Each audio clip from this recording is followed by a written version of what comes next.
The world is changing faster than ever. What used to take decades is now taking years or even months. What you see right now is the illusion that people have had for many decades about the workplace being this secure place to work the rest of your life. For the first time in the history of our nation, our children will not do as well as us. We've seen our friends get laid off, we've been laid off, we've had our pay cut. People are overworked and underpaid. They seem to have less time and less freedom. They live under constant pressure. This is going to be forced. And so even if your employer loves you, they may have to cut you. There's something wrong that on Monday morning, the heart attack rate increases by 35%. Technology is accelerating, job security is declining. It just doesn't seem like the old models of making a living are as reliable as they used to be. Every aspect of our lives, there's a better way out there, but we're still doing it the old way. We live in the greatest country on the planet, and there are a lot of people sitting around complaining and being cynical. Like everyone's whining about this old model, and I'm like, why don't you leave it? Look at all this over here. Look at all this opportunity. Since so much of our lives revolve around our work and the way we make our living, many people are thinking there just has to be a better way. The biggest challenge facing our world today is not making money, is what are we going to do with all the displaced, unemployed people?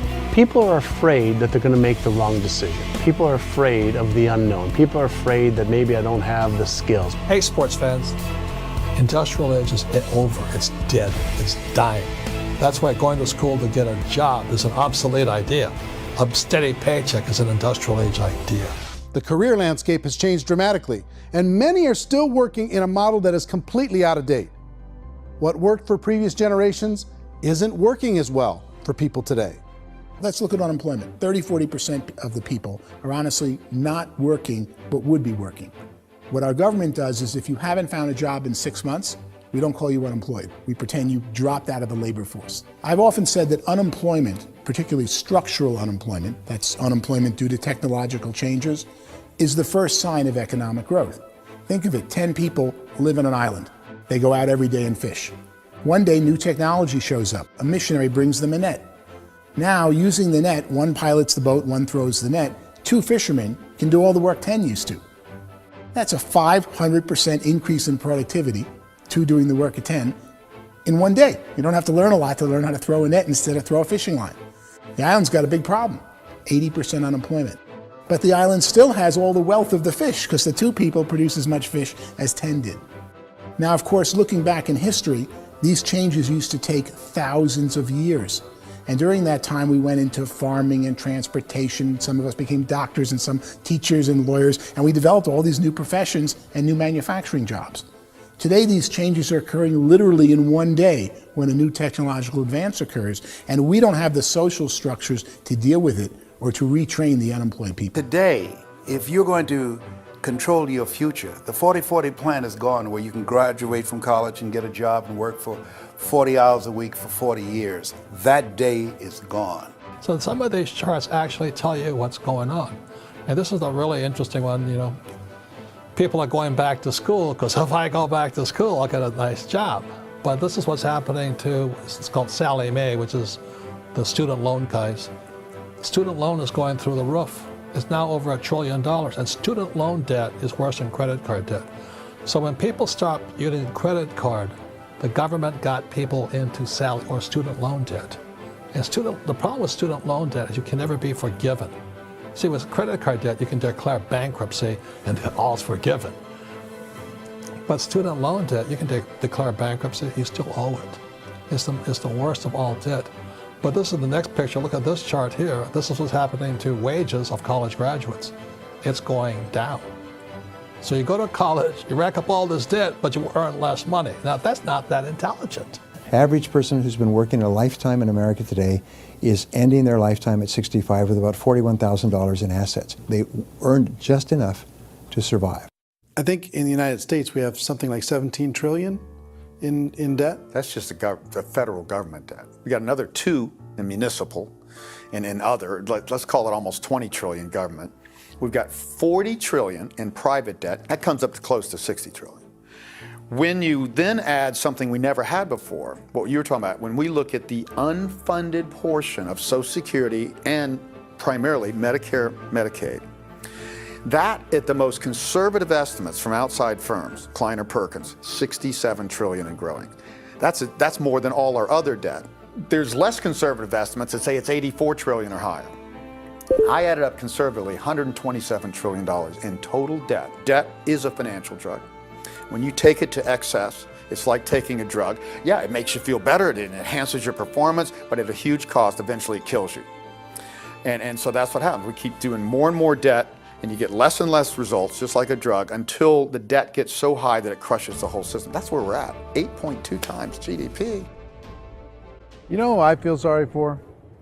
I feel sorry for the person who dreads going to work, who is sick to their stomach on Monday morning, who hates their alarm clock, who gets a little glimmer of hope on a Wednesday because it's hump day and says, thank God it's Friday.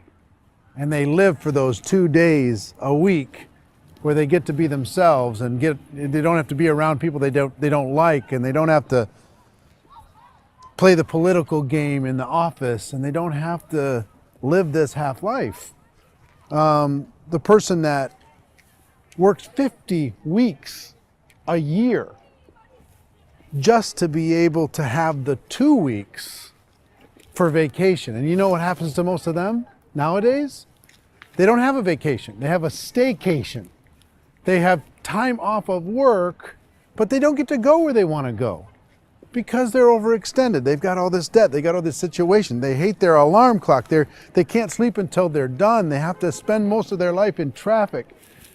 I feel sorry for that group of people because there's a better way. They just don't know it. Those signs that people held up during the Depression didn't say looking for gainful employment in a cubicle. It said looking for work. Work is what we're looking for. Job is just a unit of measurement.